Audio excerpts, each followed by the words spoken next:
Hey everyone, this is Mike with On Point Preparedness, and I want to talk with you guys today about a very important subject that is a little bit unconventional in the preparedness community, but is a huge opportunity area. And the reason why I say it's unconventional is because of this one question.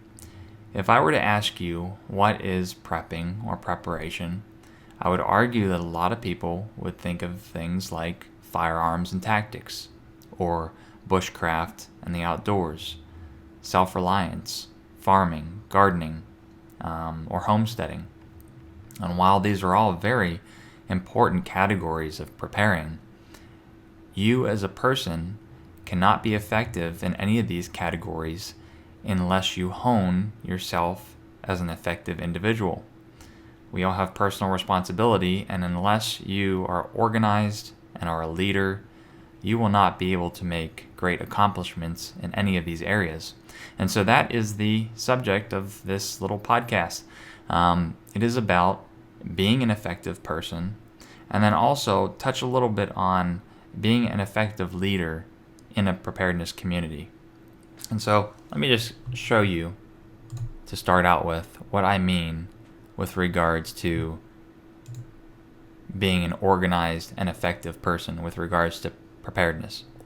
So this is my calendar specific to preparations for January. And while I need to update some things, you can see that there is quite a lot of things on this calendar, and they're all color coordinated. Now, in the light blue, I have some things with regards to my website, On Point Preparedness, and I send out weekly email subscriptions. If you haven't subscribed to the site, please do so. In the orange, you can see there's preparedness things to do. And so every Sunday in the morning for 30 minutes, I have a list of items that I want to accomplish with regards to preparations every week. And so I can keep a tally on things and be organized. There's also some things in here that I would probably forget otherwise if I didn't have it written down. So here on January 1st, charge batteries. It's happened to me before where I've had rechargeable batteries that have been sitting for quite a while. And then I went on a cold hike and they didn't work. Luckily, I had a solar charger with me, but still. Now, after that happened, I put once a month charge up my batteries.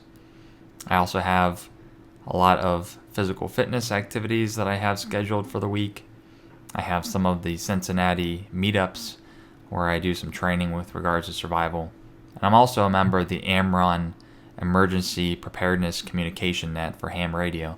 And I have all those as well as some local ham nets on this calendar as well. But you can see Outlook is a very common tool that people use for work.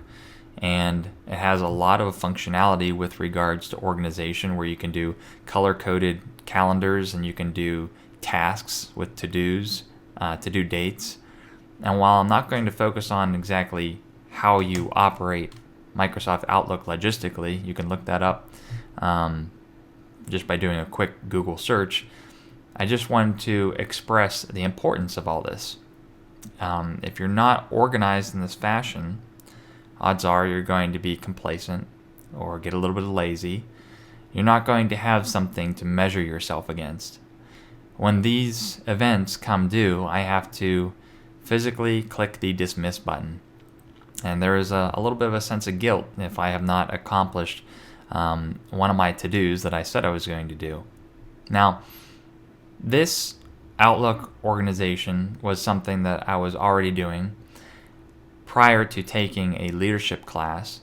But when I took the leadership class, they did talk about the use of organizational techniques, as well as a lot of other habits to make you an effective person.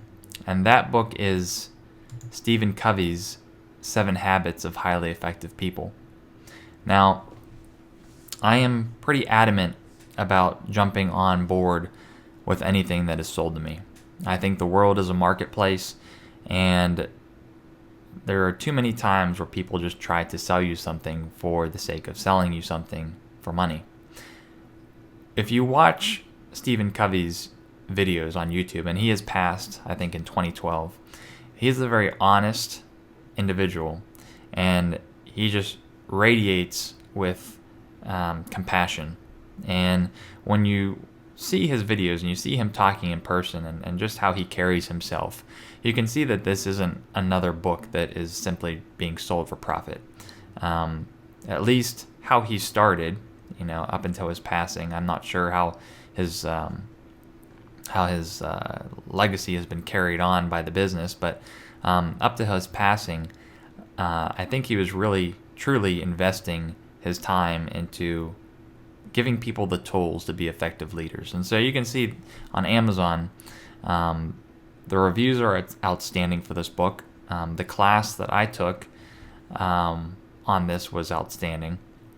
And it's really pretty cheap, $11. Now, like I said at the beginning of this video, if you're thinking about preparations or preparedness and you're thinking about books to buy, you'd probably be thinking of things like bushcraft or farming or all these other tactical books. And the reason why we do that, I think, one part of the reason, is that they can deliver real results. If I go and look in a bushcraft book and it teaches me how to make fire by hand, or it teaches me how to make a shelter, I can go out into the woods and I can, within an hour, succeed or fail, and I can physically see that. With regards to organization and developing yourself as a highly effective person, you're not going to see the results immediately. These things are going to take time. And I think that's why a big reason that people shy away from this to begin with.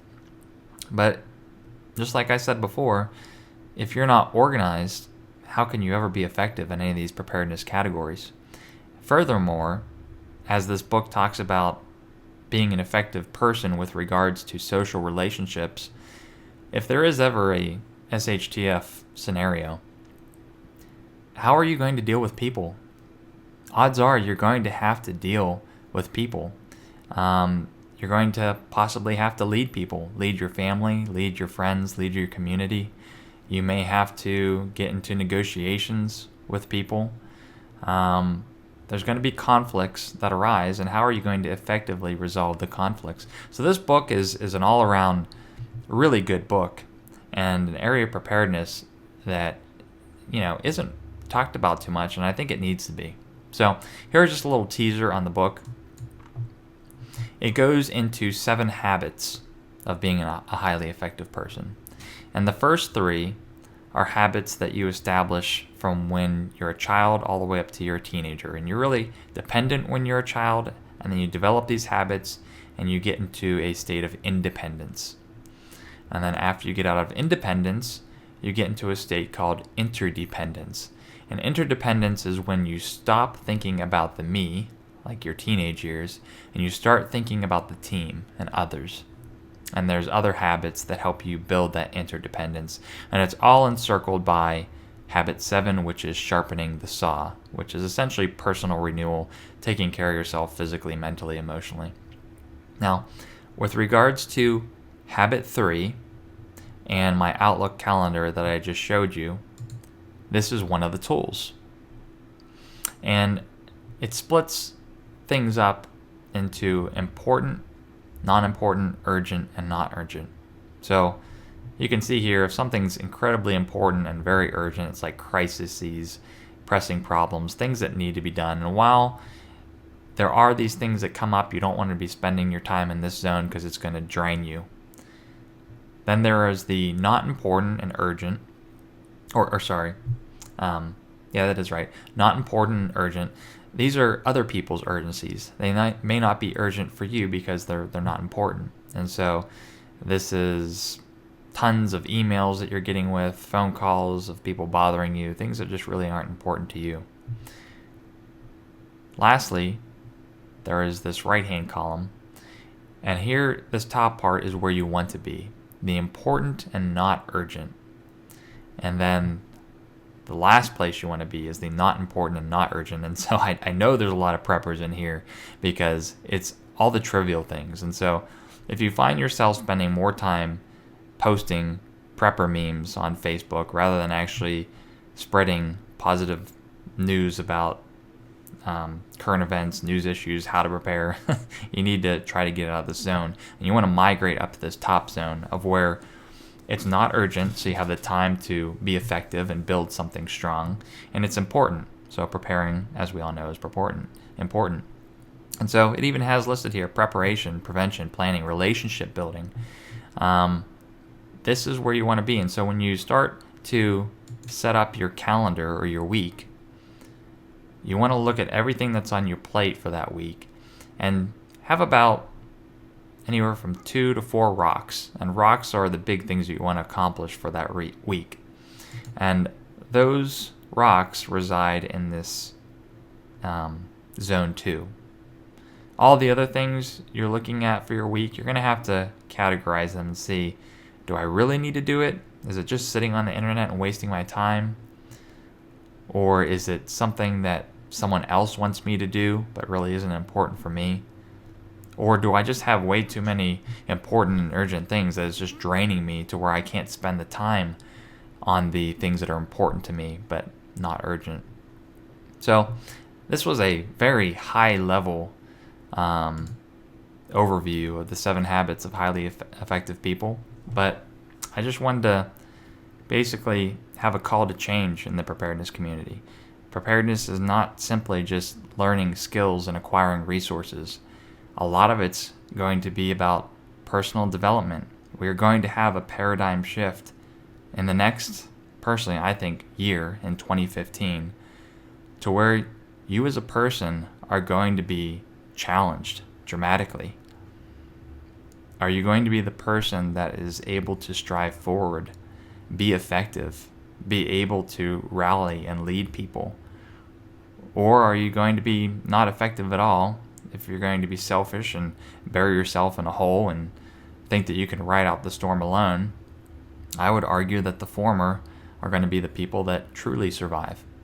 And so do invest some time in yourself with regards to these personal leadership books.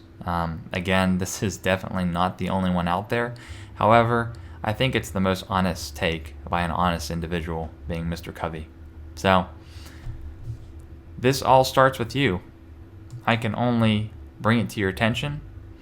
You really need to take the initiative for yourself. So hope you liked this video. Do subscribe if you haven't already, and do check out the articles that I have not posted on my YouTube account, as I write frequently. Thanks again for watching On Point Preparedness.